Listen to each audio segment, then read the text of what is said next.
हरणाच्या पळण्याची speed प्रति घंटा 90 kilometre आहे आणि वाघाची पळण्याची स्पीड प्रति घंटा 50 किलोमीटर आहे. तरी पण त्या हरणाला हरावं लागतं आणि ते हरण त्याची शिकार होते. याला कारण असं आहे की हरण जेव्हा पळते ना त्यावेळेस ते हरण घाबरते आणि बार बार मागं फिरून पाहते. त्यामुळे ते हरणाला वाटतं आपल्याला धरतो की काय, खातो की काय. तर ह्या अडचणीमुळं ते हरण हरते आणि तिची शिकार केली जाते. त्याच पद्धतीनं वाघाची पळण्याची क्षमता कमी आहे, पण त्याला कोणाचाच धाक नसतो आणि तो बिनधास्त पळतो आणि याचाच फायदा घेऊन तो हरणाची शिकार करतो.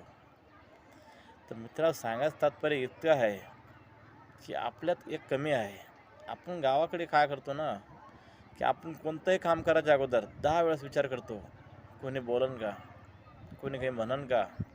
एखादा नवा नेता दबाव आणन का? तर ह्या कारणामुळं आपण सर्वात मागं आहे. जर कोणी गलत करत असेल तर त्याला बिनधास्त बोला. काय करणार आहे? जीव थोडी घेणार आहे. हां, तर त्यासाठी बिनधास्त राहा आणि कोणी जर भ्रष्टाचार करत असेल तर त्याच्या विरोधात बिनधास्त बोला. आणि महत्त्वाची गोष्ट की आपल्या मुलांच्या शिक्षणावर सर्वात जास्त लक्ष द्या.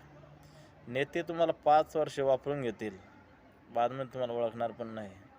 पण तुमची मुलं जर ते सक्सेस झाले तर जिंदगीभर जीवनभर तुम्हाला सांभाळतील. कोणी नेता तुम्हाला सांभाळायला येणार नाही. तर सर्वात महत्त्वाची गोष्ट तुमच्या मुलांवर लक्ष द्या आणि त्यांच्या शिक्षणावर जास्तीत जास्त जोर द्या.